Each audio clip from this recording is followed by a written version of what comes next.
All right, we're going to go back to the beginning of the book and start with chapter 1, and this is about displaying data. So 1.1 is analyzing categorical data. So there are two types of data that we're going to be looking at. One is categorical, and the other is quantitative. So categorical variables, names, labels, for example, color of a ball or color of a car, what type of dog you have would be categorical variables. Quantitative, think of quantitative as things that you are able to count, which means we can find averages and things like that. Averages. You know what I meant. Averages. Okay, so quantitative are numerical. They're measurable. So when we speak about the size of a city, the population, how many people live there, that's something that's measurable. So population would be a quantitative, whereas color would be a categorical. So do we ever use numbers to describe categorical variables? So this can confuse people. Just because it's a number doesn't mean it's quantitative. So for example, your student ID. If I took everybody's student ID and found the average of those numbers, it would tell me absolutely nothing. The average student ID is 7.62537. That means nothing. Again, area codes, zip codes, those are categorical. That's where you live. So just because it's a number does not make it quantitative. I always ask myself this: if I found the average of these numbers, would it tell me some meaning? Does it have meaning? Okay, so if I can find it, it's meaningful, it's quantitative. If not, it's categorical. So just, like I said, to say an average area code is 540 makes absolutely no sense. We're going to be talking about distributions a whole lot. The normal distribution, the t-distribution, the chi-squared distribution. So all that distribution is, it just tells us the values a variable takes and how often it takes these values. So this down here is a distribution. And what can we get from it? So you could be asked a question like this. So this is a table, gives us 10 randomly selected U.S. residents from the 2000 census. Again, every 10 years, the country tries to contact every single person so that they get a count of how many people are actually in the United States. So they send a postcard out and just have you fill out how many people live in this household. So here's a random sample. Who are the individuals? Should be asked, who are the individuals in this data set? It's right up here. Those are the individuals, the 10 randomly selected U.S. individuals.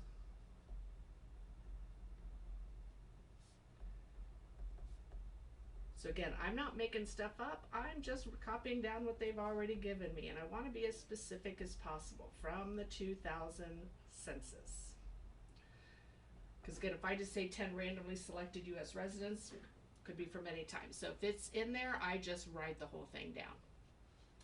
Okay, what variables are measured? And we're going to identify them at whether they're categorical or quantitative, and also what units they were measured in. So let's start with state. So state would be considered categorical.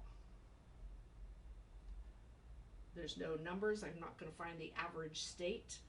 Number of family members. If I found the average number in a family, that makes sense. So the number of family members would be quantitative.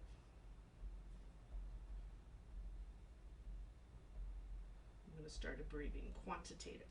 Next is age. Does it make sense for me to find the average age? Absolutely. So age is also quantitative.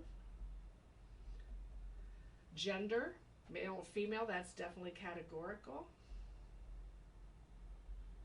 Oh, sorry, I also said the unit.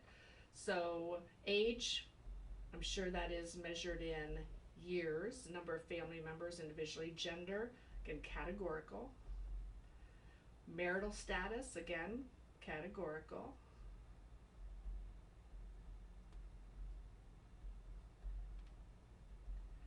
Total income. Again, to find the average income, that makes sense to find an average, so that would be quantitative. Again, I'm sure that is measured in dollars. And travel time. Travel time to work, that is, again, I could find an average. Again, it doesn't tell me what the unit is, but I'm pretty sure that's not seconds, and I'm pretty sure it's not hours. I'm pretty sure it is in minutes. Okay. Describe the individual in the first row. So who's the individual in the first row? Right there. You could certainly just go left to right, but I'm going to kind of put it in a complete sentence. The person is a 61-year-old female. Or actually, I'm going to even put in married female. A 61-year-old married female from Kentucky.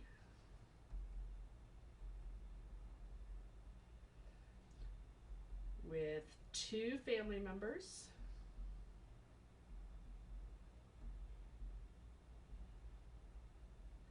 Making $21,000 a year.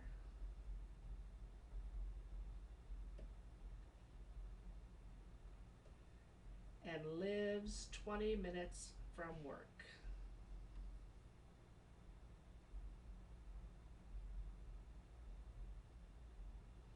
So that's just describing everything about that person in the top row.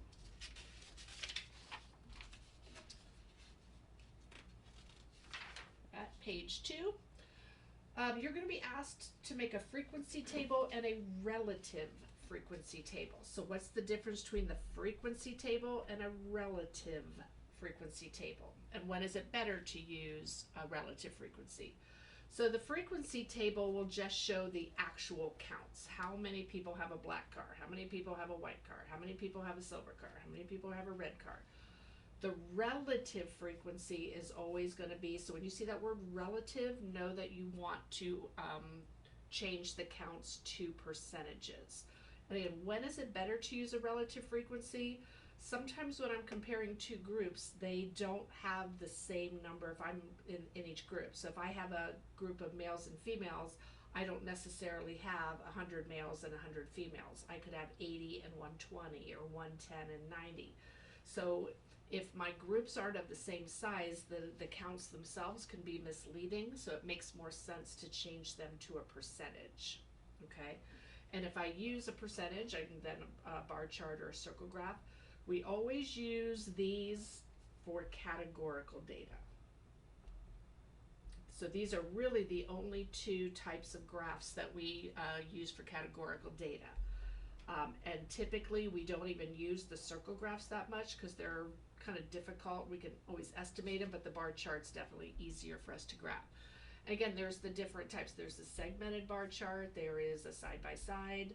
I did attach notes, that 16 pages of notes that talk about all the different types of graphs. That isn't a bad idea if you could either print out or at least know where it is to go use it as a reference. Okay, so when you're asked to make a pie chart or a bar graph on the AP exam, what's the most important thing to remember? Is labeling. If you don't label it, if you just put a bunch of numbers and a bunch of rectangles up there and I don't know what they're for, it's meaningless. I don't gather any information unless it's labeled and I know what everything represents. So the proper labeling.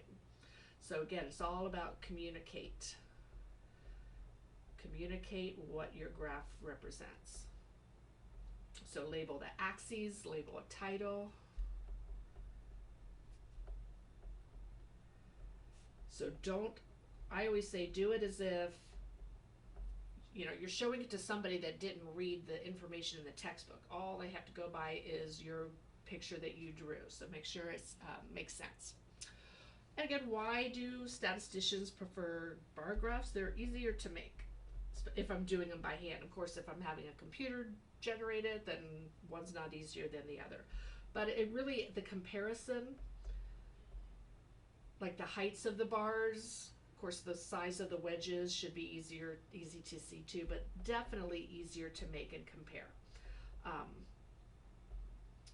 would be the reason for that. When is it absolutely inappropriate to use a pie chart or a circle graph? When the data doesn't add up to 100%. Because you could have people take a survey and they answer in more than one category, so that person ends up being in more than one category. So if you did percentages, we couldn't make a circle graph because it wouldn't add up to 100%, but we could certainly still make a bar graph with that.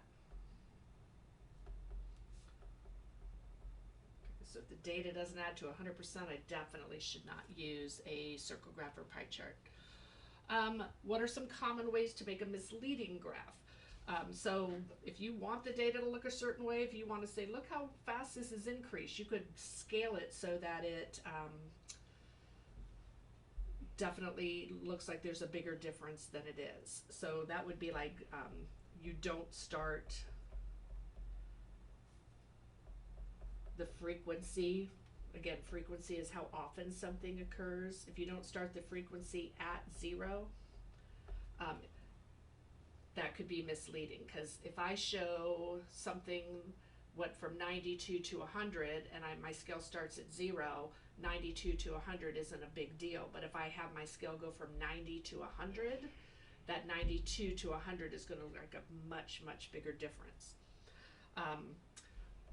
If you're making graphs, and I'm probably going to have you do a poster competition in the spring, and you want to make the graphs look good, so you get the fancy looking stuff, so you do 3D graphs. 3D graphs, they violate an area principle, which simply means if I do a bar graph and I keep the width the same, I'm comparing the heights. But if I increase the height and I increase the width, then I'm violating the area principle. I'm making one region look bigger than it actually is compared to another. So those are a couple ways. So here is an example. DirecTV says they stomped the competition. So 95, 81, and 56. So what's wrong with this? Why is this a misleading graph? So if you look at the difference between 56 and 81, and then you look at the difference between 81 and 95, this looks like this is only a 14 difference. And what's the difference here? What's 81 minus 56? So this is 25 more channels. This is only 14 more channels, but look how much bigger this looks compared to this one. So the heights are wrong, or the widths are wrong.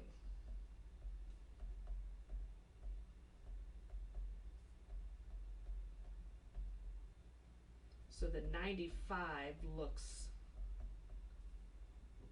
much bigger than 81. Then 81 looks to 56. So this was actually a much bigger increase, but they made it appear that this was a much bigger increase. So they're definitely making themselves stand out. So that is an example of a misleading graph. Okay, we're also going to look at two-way tables. So two-way table usually means we have different categories. So like I might separate male and female, and then I also have favorite car color. So gender would be like on my rows, and favorite car color could be my columns. So a marginal distribution is the distribution of values of one of those categorical variables among all of them in the table. So we could compare how many males and females do we have, and then we could also compare the gender and car color. A conditional distribution is when we only look at part of the table. So for example, if I know that a person is male, how many prefer a red car? It's conditional because I know the person is male, which means I wouldn't even look at the female data at all. So that's what a conditional distribution will do. It'll have us focus on just part of the table, not the entire table. And on page 16 and 17 of your book, it shows two different kinds of conditional distributions for the same table, and it shows which one should you use. On the AP Classroom, the free response for Unit 3, I did talk about a segmented bar graph. It's also called a stacked bar graph. Again, it forces us to use percents, and it's easy to compare visually. So like a stacked bar graph could be, draw it real small in here. So I could have something like this, where this adds up to 100%. So this might be 50%, this might be 30%, and this might be 20%. So that adds up to 20%, and then I would have some sort of key, like if I have stripes in there, I could say the stripes represent red. I could say that blank represents white cars. I certainly see lots of white cars in Las Vegas. And then this one, maybe I have dots in it, and this one represents black cars. So I would just need to make a key, but I would have the percentage of red cars, the percentage of white cars, the percentage of black cars all stacked in one thing instead of side by side. So that's what a segmented or stacked bar chart looks like. Okay, so you're going to be asked about this. What does it mean for the two variables to have an association, and how can you tell by looking at a graph? So if knowing the value of one helps you predict the value of the other, there is an association. So for example, if knowing that a person is male makes one of the responses more likely, there's an association between gender and response.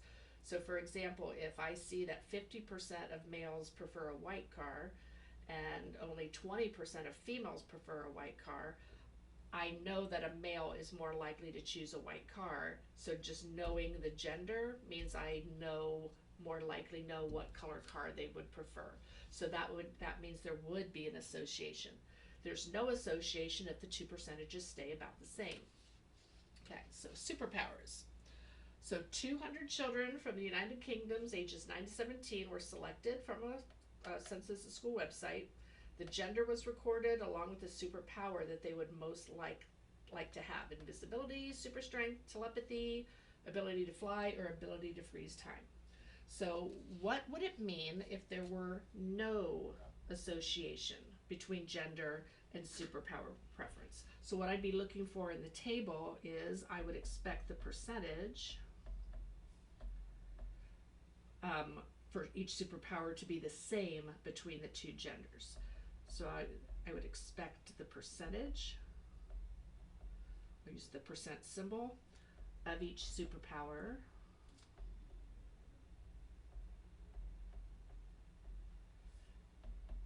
and again, they're not going to be exactly the same, but I would expect them to be about the same regardless of gender.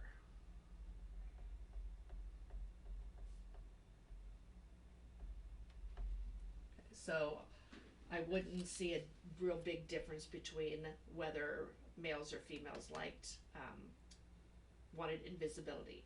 So again, if I look at so this is a frequency table. This shows the counts. And I should have put a little more room in there. But again, notice that there's 200 total.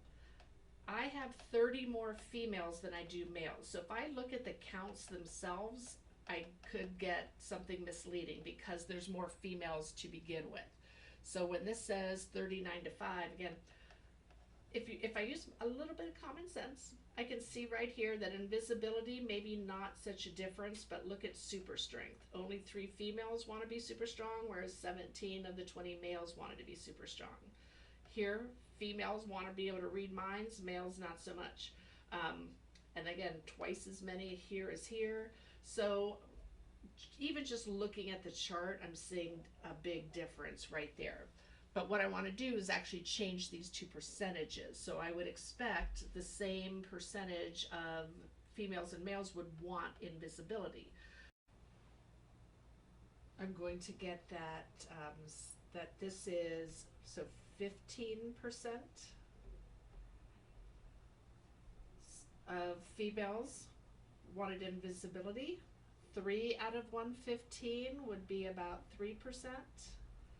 39 out of 115 would be about 34%.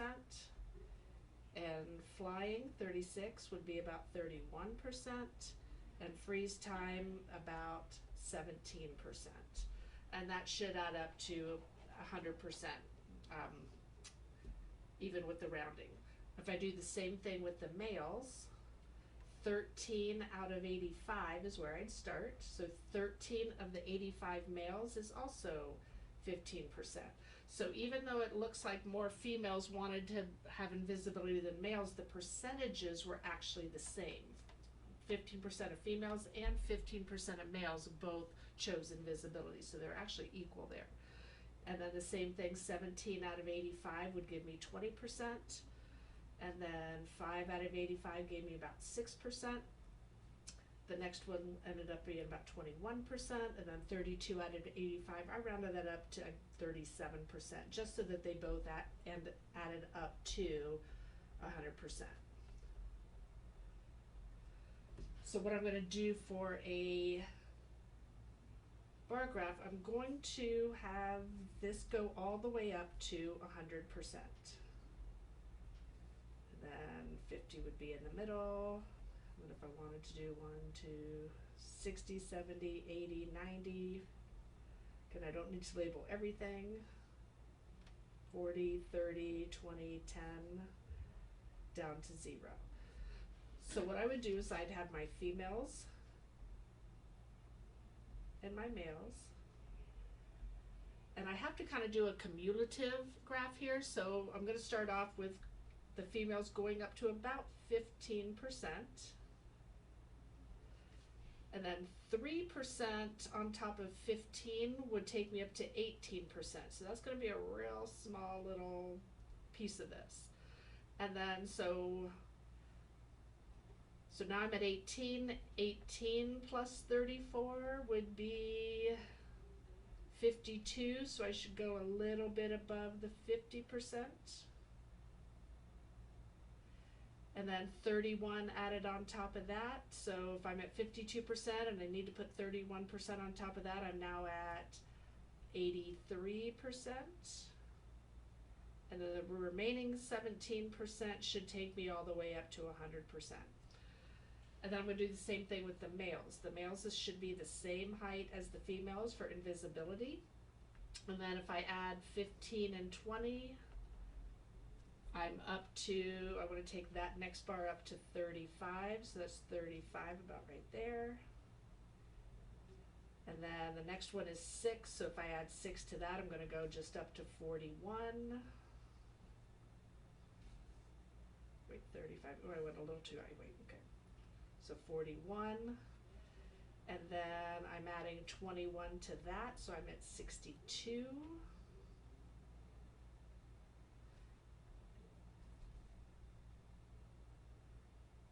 And then I think I rounded that to 38 just to make it go all the way to the top. Okay. So that's what a segmented bar graph would be. And then of course I'd have to like put a little stripe in there and then make a key and say my stripe is invisibility. And then I might leave the super strength clear, and then maybe I'll have telepathy, have dots. So I'll put dots in there. And then maybe I'll make flying solid. So then I just fill that in.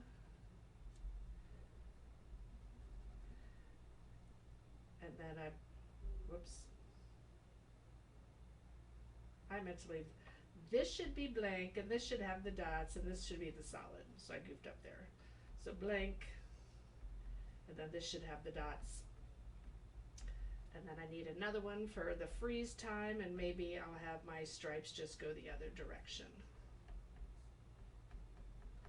So that is how you make a segmented bar graph. And then to compare, again, what I'm seeing is which ones are bigger for the females than they are the males. That would be the telepathy, and even the flying was a bit bigger. But if I just wanted to pick one, females more likely to pick telepathy.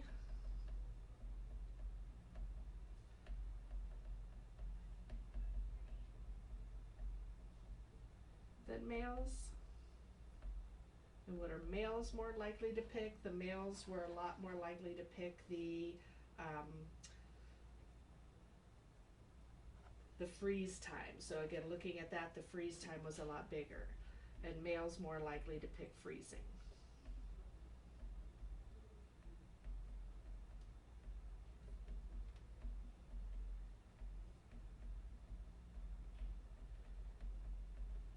But they want to be able to freeze time.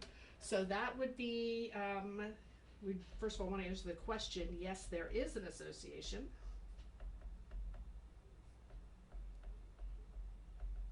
Sometimes you get marked up if you don't actually say the word yes in there. Yes, there is an association, and I can't just stop right there. I have to have evidence, and here is my evidence. See you in 1.2.